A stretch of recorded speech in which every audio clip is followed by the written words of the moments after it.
गद्य आवारा मसीहा, ये लिखा है विष्णु प्रभाकर ने। आवारा मसीहा बंगला उपन्यासकार शरतचंद्र की जीवनी है। ये जीवनी 3 भागों में विभाजित है। पहली है दिशाहारा, ये शरतचंद्र की बचपन की घटनाएं हैं। दिशा की खोज, ये साहित्यिक जीवन और उनकी जीविका की खोज है कि उन्होंने क्या किया उस टाइम पे। और देशांत मतलब उसका अंत, सामाजिक कार्य और साहित्यिक विधाओं में उनकी रचनाशीलता को बताया गया है। तो 3 भागों में डिवाइड की गई है उनकी कहानी। बताया था कि गद्य क्या होता है, जिसमें किसी का जीवन परिचय होता है, तो जीवन के बारे में बताया होता है, वही गद्य होता है। ठीक है। अब इसके प्रमुख पात्र कौन कौन है? प्रमुख पात्र हैं केदारनाथ, उनके नाना जी हैं। मोतीलाल पिताजी हैं। भुवन मोहिनी इनकी माता जी हैं। अघोरनाथ छोटे नाना हैं। सुरेंद्रनाथ मामा हैं। मणिचंद्र छोटे नाना का बेटा, यानी कि वो भी मामा ही एक तरह से, और शरतचंद्र का सहपाठी है, साथ में पढ़ता है। ठाकुरदास बड़े मामा हैं। अक्षय पंडित पहले गुरु हैं। राजू इनका दोस्त है। काशीनाथ भी दोस्त है। धीरू दोस्त है। नीला दोस्त है। राजबाला, विराज बहू, नयनतारा और शशि तारा, ये सारे इसके करेक्टर हैं। अब इसकी भूमिका क्या है? हिंदी ग्रंथ रत्नाकार बंबई के स्वामी श्री नाथूराम प्रेमी ने शरत साहित्य का प्रमाणिक अनुवाद हिंदी में प्रकाशित किया है। तो इसको किसने प्रकाशित किया है? स्वामी श्री नाथूराम प्रेमी ने। ठीक है। इसका मुख्य कारण था शरतचंद्र के प्रति मेरी अनुरक्ति, मतलब प्रेम, मतलब उनका शरतचंद्र के प्रति प्रेम था। उनके साहित्य को पढ़कर उनके जीवन के बारे में, विशेषकर श्रीकांत और राजलक्ष्मी के बारे में जानने की उत्कट इच्छा कई बार हुई है। बचपन और यौवन में जिस प्रकार का जीवन उन्हें जीना पड़ा था, उससे वे संतुष्ट नहीं थे। मतलब बचपन में और जवानी में जो उनका जीवन था, उससे वो संतुष्ट नहीं थे। वे निचली गहराइयों से होकर ऊपर उठे।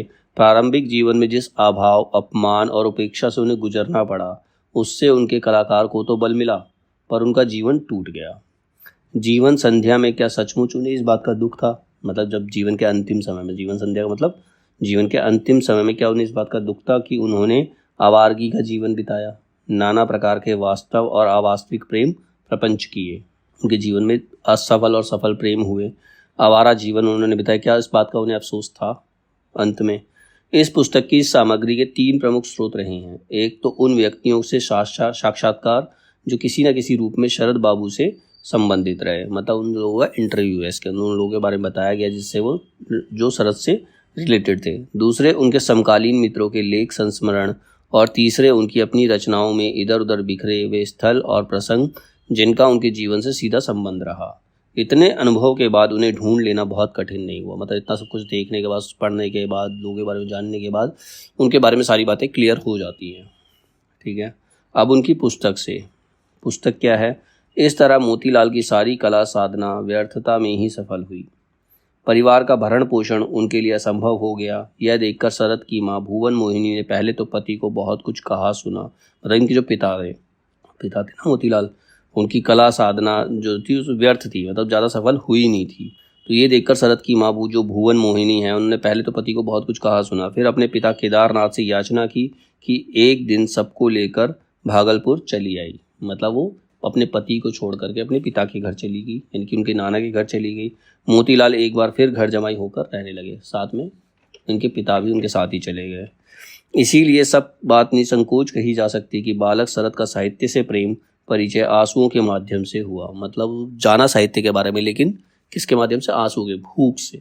मतलब इतने सफल नहीं थे उनके पिता, उन्होंने साहित्य के बारे में तो जाना, लेकिन उससे पेट नहीं भरा, उससे आंसू के जरिए इनका उससे साक्षात्कार हुआ। उस समय वह सोच भी नहीं सकता था कि मनुष्य को दुख पहुंचाने के अलावा भी साहित्य का कोई उद्देश्य हो सकता है। उस टाइम उनकी ऐसी कंडीशन थी कि जो साहित्य है वो इंसान को सिर्फ दुख ही दे सकता है, उसके अलावा कुछ और नहीं। लेकिन शीघ्र ही वह यह अवश्य समझ गया कि वह क्लास में बहुत पीछे है। यह बात वह सह नहीं सकता था, इसीलिए उसने परिश्रम पूर्वक पढ़ना आरंभ कर दिया। उन्हें खुद ही एहसास हुआ कि वो सबसे पीछे हैं, तो उन्होंने मेहनत करना शुरू किया और देखते देखते बहुतों को पीछे छोड़कर अच्छे बच्चों में गिना जाने लगा, जो शरद था। उनके शौक भी बहुत थे, जैसे पशु पक्षी पालना, उपवन लगाना, लेकिन उनमें सबसे प्रमुख था तितली उद्योग, तितलियों को पकड़ना, उनको बेचना। नाना रूप रंग की अनेक तितलियों को उसने काठ के बक्से में रखा था। लकड़ी का, काठ का बक्सा, लकड़ी के बक्से में उन्होंने बहुत सारी तितलियां इकट्ठी करी थी। परंतु शरत था कि पतंग उड़ाना, लट्टू घुमाना, गोली और गुल्ली डंडा जैसे निषिद्ध खेल उसे बड़े प्रिय थे, मतलब ये खेलों को खेलने से मना करते हैं, इनसे चोट लग सकती है, चाहे लट्टू हो, चाहे गोली गोली मतलब कंचे, गुल्ली डंडा हो, गुल्ली डंडा गुल्ली बड़ी तेज लगती है, मतलब इन चीज़ों से चोट लग सकती है, ये मना करते हैं लोग खेलने के लिए, लेकिन इन्हें बहुत अच्छा लगता था ये खेलना। बाग से फल चुरा लाने की कला में भी वह कम कुशल नहीं था। मालिक लोग संदेह करते, पेड़ पर लगे अमरूदों की गिनती भी वे रखते, लेकिन वे डाल डाल तो शरत पात पात। यदि कभी पकड़ा भी जाता तो वीरों की तरह दंड ग्रहण करता, कभी पकड़ा जाता तो मान लेता कि हाँ मैंने तोड़े हैं।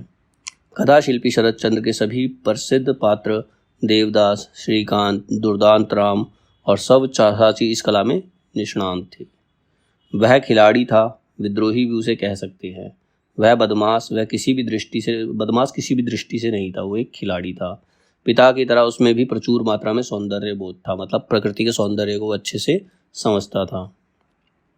ना जाने कितनी बार वह इस पवित्र मौन एकांत में आकर बैठा होगा। दूर से आती बच्चों की शरारतों की आवाज़ें गंगा की कल कल ध्वनि में मिलकर एक रहस्यमय वातावरण का निर्माण करती होंगी। प्रकृति का सौंदर्य जैसे उसके थके तन मन को सहलाता होगा, और तब उसने मन ही मन प्रतिज्ञा की होगी कि मैं सूर्य, गंगा और हिमालय को साक्षी करके प्रतिज्ञा करता हूँ कि मैं जीवन भर सौंदर्य की उपासना करूँगा, मतलब उसके बारे में लिखूँगा, लोगों को बताऊँगा उसके बारे में कि मैं जीवन भर अन्याय के विरुद्ध लड़ूंगा, कि मैं कभी कोई छोटा काम नहीं करूँगा। ये उन्होंने बचपन में ही प्रण लिया अपना। लेकिन शरद केवल पढ़ता ही नहीं था, उसको समझने और आसपास के वातावरण का सूक्ष्म अध्ययन करने की सहज प्रतिभा भी उसमें थी। मतलब वो खाली चीज़ पास होने नहीं पड़ता था, उसको बहुत अच्छे से समझना चाहता था। किसी भी चीज़ को पढ़ता था उसको बहुत अच्छे से समझना चाहता था, वह हर वस्तु को करीब से देखता था। एक तो घर जमाई, इसके उपरांत कठोर अनुशासन वाले परिवार में ऐसा बर्ताव करना, इसी कारण वहाँ उनकी स्थिति बहुत अच्छी नहीं थी। उनका स्वतंत्र व्यक्तित्व जैसे समाप्त हो गया था उनके पिता का। मतलब अब घर जमाई है तो सबकी रोक टोक रहेगी, जो वो कहेंगे वही करना पड़ेगा।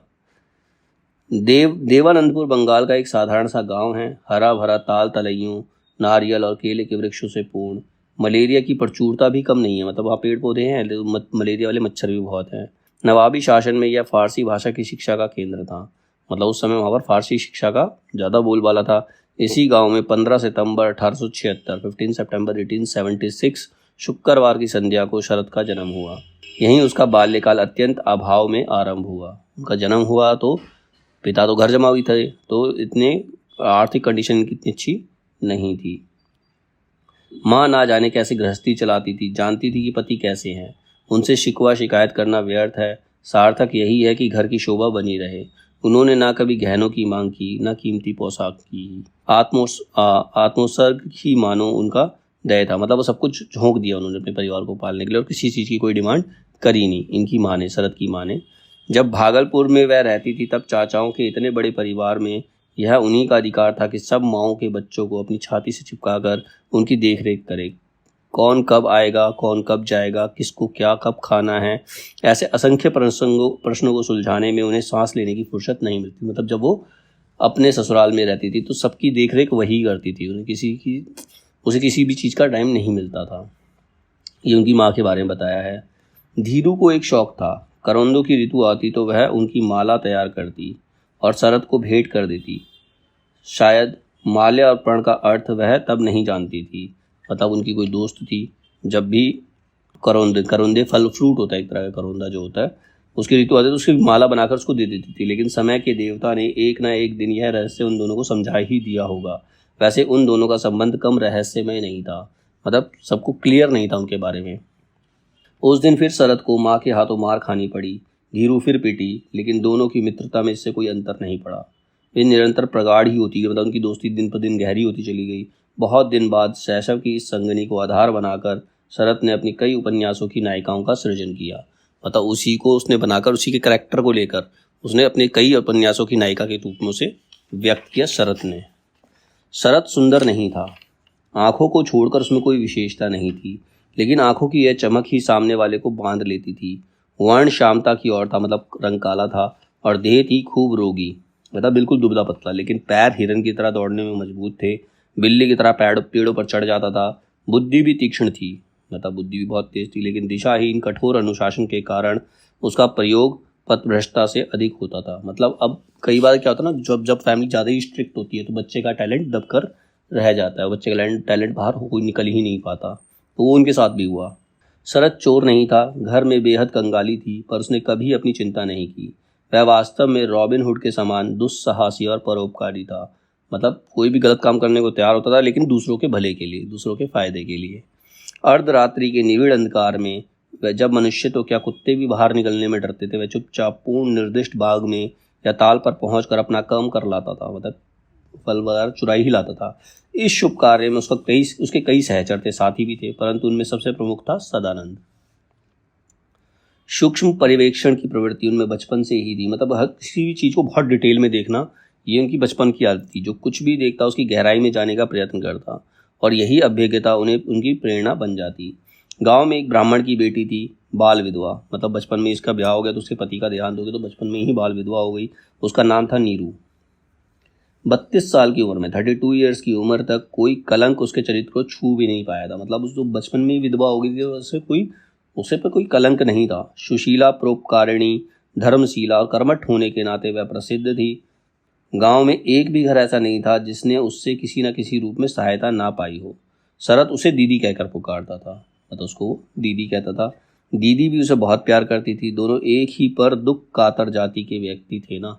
मतलब उनको दूसरों के दुख से ज़्यादा दिक्कत थी। मतलब दूसरे के दुख में काम आने वाले थे दोनों, इसीलिए वो दोनों आपस में प्रेम करते थे। मतलब उसको दीदी बोलता था, दीदी भी उसे बहुत प्यार करती थी। घर में शरद के अतिरिक्त 2 छोटे भाई प्रभास और प्रकाश तथा एक छोटी बहन सुशीला उर्फ मुनिया थी। इसी बहन की प्रसूति में माँ ने प्राण दिए थे। मतलब जब उसकी छोटी बहन का जन्म हुआ था तब उनकी माँ नहीं रही, उनकी माँ की मृत्यु हो गई। बड़ी बहन अनीला की शादी हो चुकी थी। पत्नी के मरने पर छोटे बच्चों को लेकर मोतीलाल सचमुच अपंग हो गए थे। पत्नी नहीं रही जो पूरा घर चलाती थी, तो वो एकदम अपाहिज जैसे हो गए। अनेक कारणों से ससुराल में रहना भी अब संभव नहीं था। तो जब उनकी पत्नी थी तभी उनके लिए इतना मुश्किल था, तो पत्नी नहीं रही तो उनका रहना बहुत ज़्यादा मुश्किल हो गया। सो खंजरपुर मोहल्ले में अलग मकान लेकर रहने लगे, लेकिन जो अब तक अर्जुन की विद्या में शून्य थे, मतलब कभी कमाना उन्होंने सीखा ही नहीं था, वह परिवार का पालन कैसे करते। इसीलिए वह निकट समस्या उन्हें हताश करने में समर्थ हो सकी। तो हताश हो गए, एकदम बेचैन हो गए। इस प्रकार पैसे के अभाव में उनकी पढ़ाई समाप्त हो गई। मतलब शरद की जो पढ़ाई थी वो समाप्त हो गई। नाटक, थिएटर, गाना बजाना, साहित्य सृजन, इन्हीं में उनका मन रमने लगा। राजू के साथ उसके अभियान और भी जोरों के साथ चलने लगे। उस समय कालीदासी नाम की एक नर्तकी मंसूरगंज में रहती थी। मतलब एक नृत्य थी, नाचने वाली थी, जो मंसूरगंज में रहती थी। उनका नाम कालीदासी था। उसके पास बहुत पैसा था, अपना 2 मंजिला मकान था, लेकिन मन था उसका धर्म में। कीर्तन करती थी, कंठ उसका बहुत मधुर था। इसी माधुर्य के लोभ में राजू अक्सर वहां जाता था। मतलब उसका गाना सुनने के लिए जाता था, भजन सुनने के लिए जाता था। शरद के कॉलेज जाने का मार्ग भी उधर से ही था, इसीलिए वह उसे भी वह नहीं छोड़ता था। कालीदासी इन दोनों से स्नेह करती थी, प्यार करती थी। कंठ में माधुर्य और वाक पटुता के कारण नारियों का शरद के प्रति विशेष आकर्षण रहा है। मतलब जो उनके कंठ में भी माधुर्य था, मतलब वो भी अच्छा गाता था। शरद भी जो था अच्छा गाता था और सीधा साफ बोलता था, इसीलिए जो औरतें हैं उसे ज़्यादा पसंद करती थी। इन दिनों चोरी चोरी देवदास का सृजन चल रहा था। अतिशय भावुकता के बावजूद यह रचना शरद के अपने असफल उत्कट प्रेम की आत्म स्वीकृति ही है। मतलब ये जो रचना उन्होंने लिखी अपने असफल प्रेम के बारे में लिखी, जो सफल नहीं हो सका, जो उससे बहुत अधिक प्यार करती थी। स्कूल की वह साथिन धीरू देवदास में पार्वती के रूप में अवतरित हुई। जो उन्होंने देवदास लिया था उसमें पार्वती का कैरेक्टर में उसने अपनी प्रेमिका को डाला, जिसका नाम था धीरू। धर्मदास के चरित्र का आधार बना नानक के घर का सेवक मुशाई और चंद्रमुखी का उपादान जुटाया इस नर्तकी ने। स्वयं शरद चंद्र ने कालिदासी के इस आधार को स्वीकार किया है। वह बाल विधवा थी और संकीर्ण युग की प्रथा के अनुसार उसे प्रकट रूप से उस सभा से भाग लेने का अधिकार हो ही नहीं सकता। जब पुरुष ही लुक छिप कर यह काम करते थे तो नारी की स्थिति की कल्पना आसानी से नहीं की जा सकती। मतलब नाटक में पुरुषों को ही काम करने की आदत नहीं तो नारी कैसे कर सकते हैं। लेकिन निरुपमा लिखती अवश्य थी और उसके भाई के द्वारा वे रचनाएं गोष्ठी में विचारार्थ उपस्थित की जाती थी, विचार करने के लिए दी जाती थी। उस दिन कोई नहीं जानता था कि वह छोटी सी साहित्य गोष्ठी अनेक भावी साहित्यकारों को जन्म देने में सफल होगी। मतलब उस छोटी सी साहित्य गोष्ठी से अनेक साहित्यकारों का जन्म होगा, अनेक साहित्यकार समाज को मिलेंगे। सुरेंद्र ने बड़े आश्चर्य से कहानी सुनी, लेकिन वह उस निर्दा को कभी नहीं देख पाया, कोई भी नहीं देख पाया। हाँ, चर्चा बहुत लोग करते थे। उसका प्रेम इतना मौन, इतना रहस्यमय था कि उसका ताप ही लोगों को छूता था। उसका रूप कभी किसी के सामने नहीं आ सका। निर्दा कभी कल्पना लोक के एकांत में उसके पास ऐसे आती जैसे नींद में चल रही हो, उसे लिखते देखती रहती, देखती रहती, बोलती नहीं। शरद को यह मौन असह्य उठता, मतलब वो बोलती नहीं थी तो सब सहन नहीं होता था। तब निर्दा एकाएक पास आकर बैठती, कहती, सुनाओ तो क्या लिखा है। कहानियां ही कहानियां, सत्य कभी प्रकट नहीं हुआ, पर जाने दे धीरू को। निर्दा का एक नाम राम राजलक्ष्मी भी हो सकता है, उसे पार्वती व माधवी भी कहकर पुकारा जा सकता है। यह भी हो सकता है कि यह निर्दा निरुपमा ही हो। उसकी रचनाएं पढ़ पढ़कर अभिभूत होती रहती थी और शरद उसकी कविताओं की प्रशंसा करता रहता था। इसी प्रकार के माध्यम से मन ही मन प्रेम का अंकुर सब बाधाओं को ठेल कर ऊपर आ रहा था। एक दिन ऐसा हुआ कि वह घर में अकेली थी और शरद बाहर बैठक में बैठा हुआ था। अक्सर वहीं बैठकर वह कभी पढ़ता तो कभी लिखता। प्रेम की पीर अभी भी शरद को परेशान कर रही थी, मतलब जो प्रेम का दर्द था, प्रेमिका से बिछड़ने का जो पेन था, वो उसको अभी भी परेशान कर रहा था। उसकी प्रेमिका निर्दा उससे विमुख होकर भागलपुर से चली गई। उसने सुना था कि आबकारी के किसी दारोगा के साथ वह यहाँ आकर रहने लगी है, इसीलिए वह मुजफ्फरपुर आया था। उसके पीछे पीछे मुजफ्फरपुर तक गया, उसे लगा कि वहाँ गई है वो, और एक दिन उसने उसे ढूंढ ही लिया, लेकिन निर्दा ने उसकी ओर दृष्टि उठाकर देखा तक नहीं। प्रेम अंधा होता है। शरद अब भी यह विश्वास करता था कि निर्दा उससे प्रेम करती है। वह उसका पीछा करता रहा। परेशान होकर एक दिन निर्दा ने दारोगा से शिकायत कर दी। दारोगा ने उसी दिन शरद को पकड़ा और खूब पीटा, इतना कि वो बहुत देर तक बेहोश पड़ा रहा। मालूम नहीं उसके बाद भी उसका भ्रम टूटा या नहीं। यह सारी कहानी एक विराट भ्रम है। माँ पहले ही चली गई थी, पिता भी चले गया, पिता का भी देहांत हो गया। बड़ी बहन दूसरे घर की थी। शेष रह गए थे 3 छोटे भाई बहन और वह स्वयं। उसको अपनी चिंता नहीं थी, चिंता थी इन अबोध बालकों की। छोटी बहन सुशीला को मकान मालकिन बहुत प्यार करती थी। ऐसी अनिश्चित और विपरीत परिस्थितियों में भी उसकी साहित्य साधना मौन रूप से चल रही थी। चरित्रहीन का सृजन आरंभ हो चुका था, मतलब उन्होंने अपनी एक और रचना लिखी चरित्रहीन, उसकी रचना उन्होंने शुरू कर दी। शरद तो अपने आप को छिपाने में ही आनंद पाता था, मतलब अपने आप को लोगों के सामने प्रकट नहीं करता था। रंगून जाने की बात भी उसने किसी से नहीं कही थी। उसे डर था कि उसके मित्र उसे जाने नहीं देंगे, लेकिन उसके सामने पूरा जीवन पड़ा था। उसके भाई बहन थे, उनका भार अब वह किस पर छोड़ सकता था। उसे किसी तरह जीविका अर्जन करनी ही चाहिए। केवल अपने एक मामा देवी को ही उसे अपने निश्चय की सूचना दी, मतलब अपने एक मामा को ही उसने बताया। उसके पास पैसे भी तो नहीं थे। किसी तरह उसने किसी से भाड़े के रुपए उधार लिए और एक दिन सवेरे 4 बजे भवानीपुर के घर से स्टीमर घाट की ओर चल पड़ा। बस अकेला, देवी ही उसके साथ था। भाड़ा चुकाकर उसकी जेब में 1-2 रुपये शेष रह गए। वह नहीं जानता था कि अब फिर भारत लौट भी सकेगा या नहीं। इसके अतिरिक्त एकांत में अध्ययन करने का उसका शौक निरंतर बढ़ता जा रहा था। एक दिन वही शौक सब कुछ को परे धकेल कर सर्वोपरि हो उठा, मतलब सब कुछ छोड़ छाड़ दिया उसने, सिर्फ उसको पढ़ने का ही शौक था।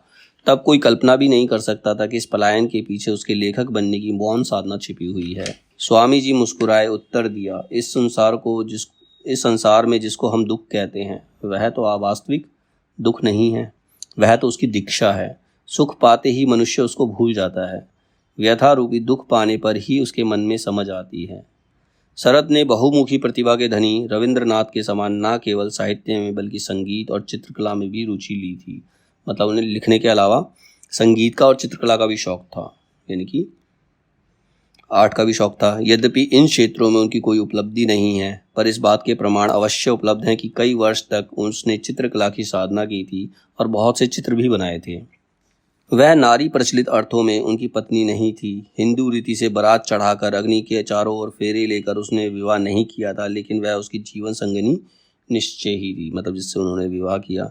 जिस समय शरद ने कलकत्ता छोड़कर रंगून की राह ली थी, उस समय वह तिरस्कृत, उपेक्षित और असहाय था, मतलब कोई उसको अपने पास रखना नहीं चाहता। लेकिन अब जब वह 13 वर्ष बाद कलकत्ता लौटा तो ख्यातनामा कथा शिल्पी के रूप में प्रसिद्ध हो चुका था।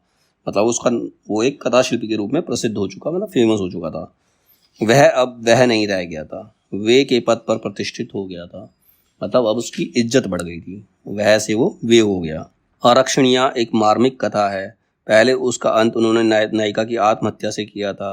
वह अत्यंत कुरूपा थी, मतलब सुंदर नहीं थी। उसकी मर्मांतक व्यथा से मुक्ति उसे जल में डुबा देने में ही लेखक ने समझी।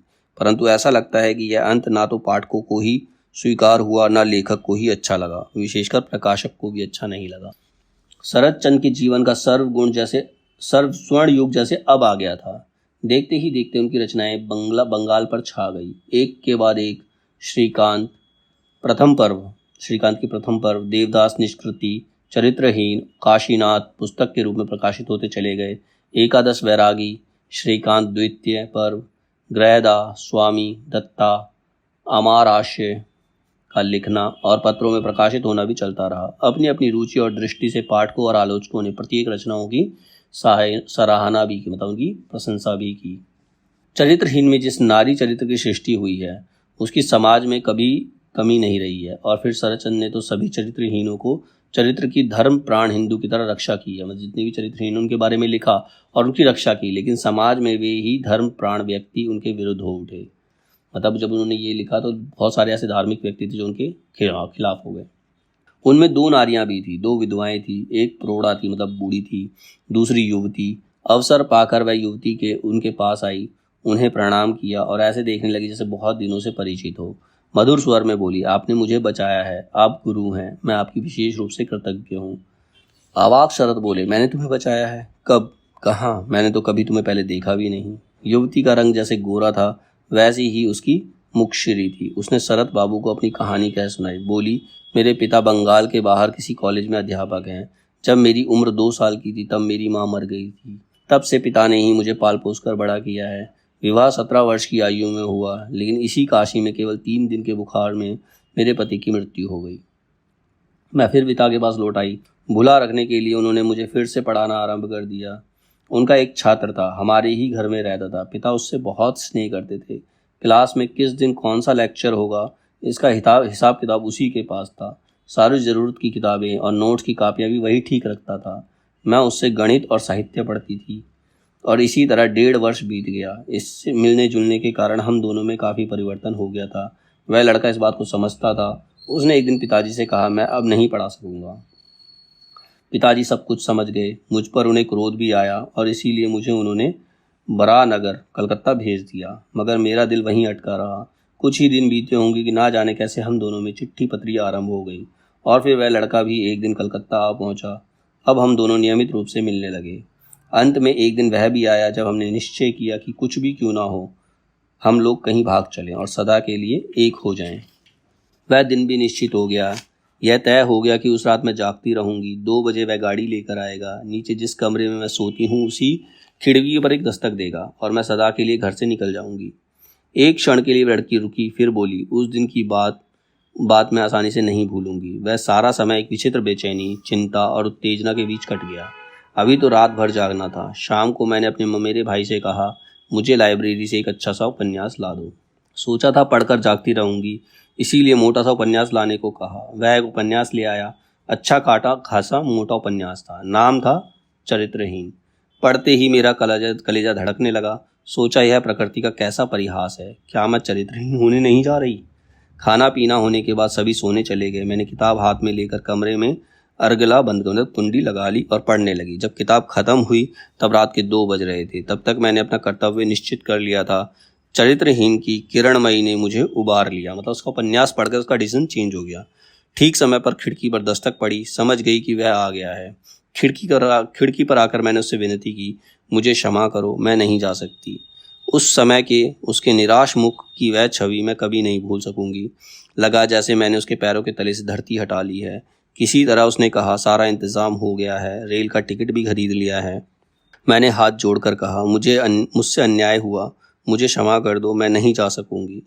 विकल विवश वह थोड़ी देर तक वहां खड़ा रहा, फिर दीर्घ निश्वास खींचकर वहां से चला गया। उसके बाद क्या हुआ मैं नहीं जानती। मैं भी अपनी इस नानी के साथ काशी चली आई। यहाँ आए आज साल भर हो गया है। आज भी सोचती हूँ कि आपकी उस किरणमयी ने मुझे बचा लिया। आपका चरित्रहीन पढ़कर आपको देखने की बड़ी इच्छा थी, लेकिन बाबा विश्वनाथ इतनी जल्दी यह इच्छा पूरी कर देंगे यह नहीं सोचा था। उस दिन आपका चरित्रहीन ना पढ़ती तो आज कहाँ जाती, क्या दशा होती मेरी, सोच भी नहीं सकती। आपने मेरी रक्षा की है, चिर कृतज्ञ हूँ। मैं आपकी एहसानमंद हूँ। शरतचंद्र का मन उस दिन सचमुच ही गदगद हो उठा। कितनी गाली गलौज सुननी पड़ी थी उसके लिए, लेकिन एक स्त्री का भला हुआ। यही पर दुख कातरता उनके साहित्य में मुखर हुई और इसी कारण से वे इतने लोकप्रिय भी हुए। उनके पाठक जान गए थे कि श्रीकांत की आवारगी के बावजूद उन्हें भारी दुखों के बीच में अपना रास्ता ढूंढना पड़ा है और यह भी कि अन्याय को देखकर उनका क्रोध उफन उठता है। जैसे उनके विचारों के अंतराल में वैसे ही जीवन में भी पीड़ा की धारा प्रवाहित होती है। शरत साहित्यकार थे और साहित्यकार प्राय राजनीति की दलदल से दूर रहता है, परंतु वे मानते थे कि भारत की स्वतंत्रता के लिए जो आंदोलन गांधी जी ने चलाया है वह केवल शुष्क राजनीति ही नहीं, देश की मुक्ति का व्रत है। जो देश की दास्ता को सह सकता है वह साहित्यिक नहीं है। महात्मा जी अपने असहयोग रूपी एक अभेद अस्त्र का आविष्कार किया है। अगर जनता सरकार से सहयोग ना करे, वह एक दिन में ही समाप्त हो जाए, तब हम 1 वर्ष में नहीं 24 घंटे में स्वराज्य ले सकते हैं। स्त्रियां बहुत नहीं थी। शरत चंद ने उनके लिए भवानीपुर में नारी कर्म मंदिर की स्थापना की और उनके परिचालना का भार सौंपा देशबंधु की बहन उर्मिला देवी को। हमारे यहाँ कला में कल्याण और मंगल की भावना को प्रमुख स्थान दिया गया है। इसीलिए जिस कलात्मक सत्य की पृष्ठभूमि में यह भावना ना हो, उसके प्रति मेरे मन में कहीं आदर का भाव नहीं रहा है। मैंने कला को कभी कीड़ा कौतुक के रूप में नहीं देखा। मतलब कोई खेल की चीज़ नहीं है। जो कला है वो कोई खेलने की चीज़ नहीं है। मैं उसे मनुष्य के जीवन की चरम साधना के रूप में मानता हूँ। शरत चंद नाटककार नहीं थे, परंतु उनके उपन्यासों में नाट्य रूपांतरों ने बंगाली रंगमंच की दुर्दिन में रक्षा अवश्य की है। मतलब जो रंगमंच थे उनके उपन्यासों की वजह से ही फिर से चले। रचनाओं की लोकप्रियता, कथा में नाटकीय तथ्यों की प्रधानता, पारिवारिक वातावरण और पात्रों में आत्मीयता, सामाजिक कुरीतियों पर प्रहार, यथार्थवादी अंतर्दृष्टि, प्रसाद गुण, प्रांजल, सरल, अंतरस्पर्शीय भाषा, कितने सारे गुण उस शक्ति का आधार थे। लेकिन एक अवगुण भी था, हृदय पक्ष का असाधारण महत्व, अर्थात भावुकता की प्रधानता। वो इमोशनल हो जाते थे, ये उसका एक अवगुण था उनकी रचनाओं में। इसीलिए चरम परिणति न्याय संगत नहीं रह पाती थी। उनके नाटकों में षोडशी सर्वश्रेष्ठ है। मतलब एक नाटक लिखा था षोडशी, वो सर्वश्रेष्ठ है। इसका गठन कौशल निर्देश है और कथा में माधुर्य है, लेकिन दूसरे नाटक उतने सफल नहीं हो पाए।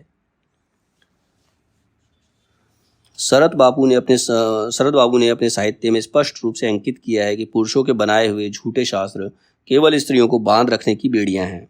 जिस प्रकार हो उन्हें रोक कर रख कर उनसे सेवा लेने की खाली जाल है। सतीत्व की महिमा केवल स्त्रियों को बतलाई जाती है, पुरुषों के लिए कुछ नहीं। यह सब धोखा है।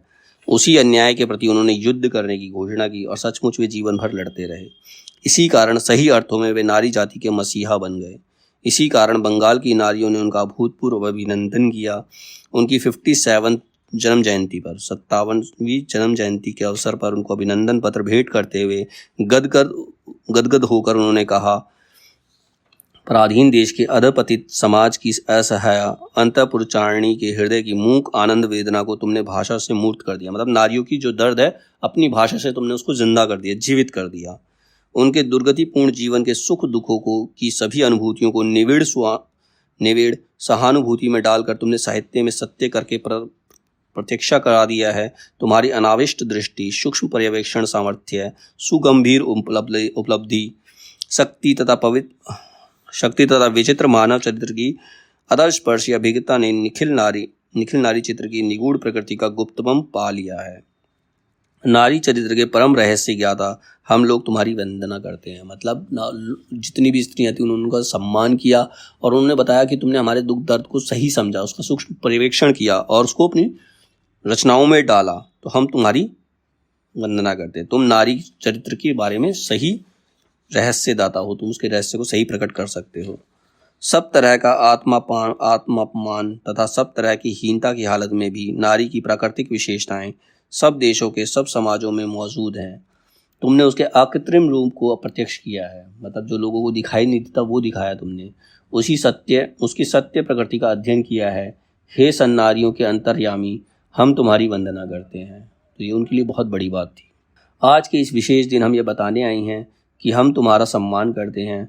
हम लोग तुमको श्रद्धा करती हैं, हम तुमको प्यार करती हैं, तुमको हम लोग अपना करके ही समझती हैं। हे नारियों के परम श्रद्धेय मित्र, तुम हम लोगों के परम प्रिय हो, तुम हम लोगों के पास आत्मीय हो, हम तुम्हारी वंदना करते हैं। उन्होंने अनेक असहाय नारियों की न केवल आर्थिक सहायता की थी, बल्कि कईयों को अपने घर में आश्रय भी दिया था।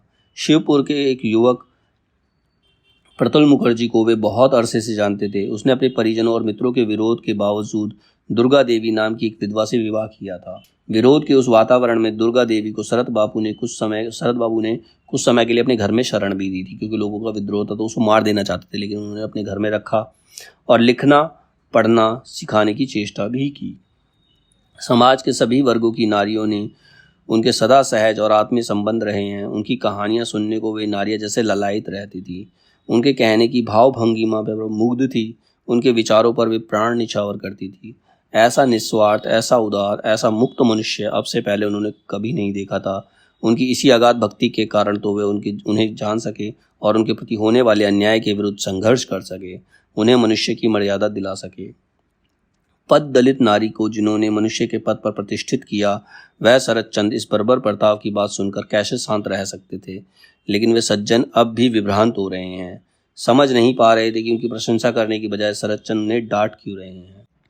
कुछ मनुष्य ऐसे होते हैं जिनके प्रत्यक्ष परिचय से परोक्ष परिचय अधिक सुगम होता है, मतलब उन्हें इनडायरेक्टली जाना ज़्यादा आसान होता है। लेकिन शरद उस जाति के मनुष्य नहीं थे, उनके पास जाकर ही उनको पाया जा सकता था। मेरी वह हानि हो गई, मतलब वो मुझसे नहीं मिल पाए। फिर भी उनसे मिलना जुलना या बातचीत नहीं हुई, ऐसा नहीं है। केवल मात्र मिलना नहीं, यदि पहचान हो सकती तभी अच्छा होता। मतलब एक बार मिलने से कुछ नहीं होता, पहचान होती, उनसे लगातार मिलते तो कुछ होता। समकालीन होने का सुयोग सार्थक होता, हुआ नहीं। किंतु उसी समय विस्मयजनक आनंद से भरकर दूर से ही मैंने उनकी रचना बिंदो का लल्ला, विराज बहू, राम की स्मृति, सुमति, बड़ी दीदी पढ़ ली और सोचा है मन का मनुष्य पा लिया। मनुष्य को प्यार करने के लिए इतना ही काफ़ी है। जीवन संध्या में बचपन की याद हो आना बहुत स्वाभाविक है। मतलब उनका अंतिम समय था तो उन्हें बचपन की यादें आई। हिरण्मय देवी लोगों की दृष्टि में शरद चंद की पत्नी थी। मतलब उनकी पत्नी कौन थी? हिरण्मयी देवी उनकी पत्नी थी या मात्र जीवन संगिनी। इस प्रश्न का उत्तर होने पर भी किसी ने उसे स्वीकार करना नहीं चाहा। लेकिन इसमें तनिक भी संशय नहीं कि उनके प्रति शरद बाबू का प्रेम सचमुच हार्दिक था। अल्प शिक्षिता, मतलब कम पढ़ी लिखी, अनेक बातों से अनभिज्ञ, सरल प्राणा, ग्रामीण महिला हिरण्मयी शरद चंद की प्रतिभा की तुलना में कहीं भी नहीं ठहरती थी। मतलब उनके कंपैरिजन में कुछ नहीं थी, फिर भी उन्होंने उसे अपनाया था। जब भी कोई उनसे शरद साहित्य की अमर नारी पात्रों की चर्चा करता तो हंस पड़ती, कहती मैं मूर्ख, भला उनको क्या जानूं, तुम्हारे दादू ही जानते हैं। कितनी भोली थी वे, परंतु अपने अंतर में के ऐश्वर्य और निश्चल प्रेम से उन्होंने उस सर्जन चित्तजयी कथा शिल्पी के चित्त को जीत लिया। वह जितनी धर्मशीला थी उतनी ही कोमल हृदय और सेवा परायण थी। लेकिन वे शरद चंद के साथ कभी किसी मित्र या नातेदार के घर नहीं जाती थी। मतलब सिर्फ उनके साथ रहती थी, उनके किसी रिश्तेदार से वो नहीं मिलती थी। वे उन्हें सदा बहू या बड़ी बहू कहकर पुकारते रहे। वह सुंदर नहीं थी, किंतु उनकी दृष्टि में वह प्रेम का अंजन लगाती थी। मतलब उसकी आंखों में प्रेम का काजल होता था। वह उनके रूप की प्रशंसा करते ना आघाते थे। मतलब वो सुंदर नहीं थी, फिर भी उसके रूप की प्रशंसा करते थे। कहते बड़ी बहू का रंग खूब गोरा ना होकर भी उसके जैसी फिगर बंगाली नारी में बहुत कम देखने को मिलती है। मतलब उसका रूप रंग अच्छा नहीं है, लेकिन उसकी फिगर बहुत अच्छी है।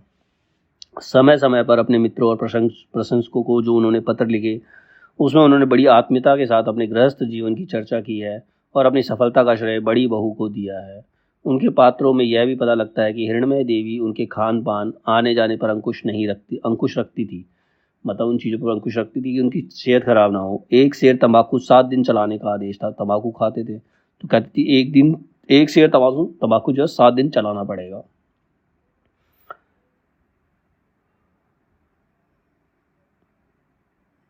परंतु आयु बढ़ने के साथ साथ प्रेम का उच्छ्वास हार्दिकता और गहन आत्मीयता में बदल गया था। जीवन भर लेखनी के साथ उनका रक्त का संबंध रहा था। अंतिम विदा के समय यह मानो अत्यंत प्रियजन की सबसे अंतिम स्पर्शानुभूति थी।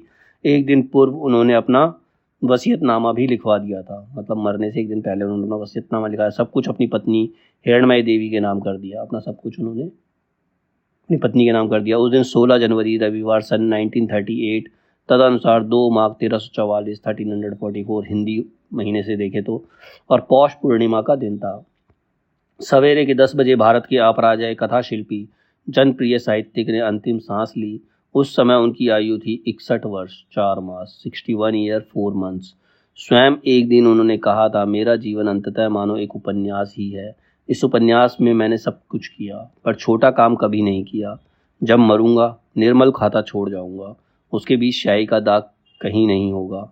संध्या को 5:45 पर केवड़ा तल्ले में एक विराट जनसमूह के सामने उनका भौतिक शरीर अग्नि को सौंप दिया गया।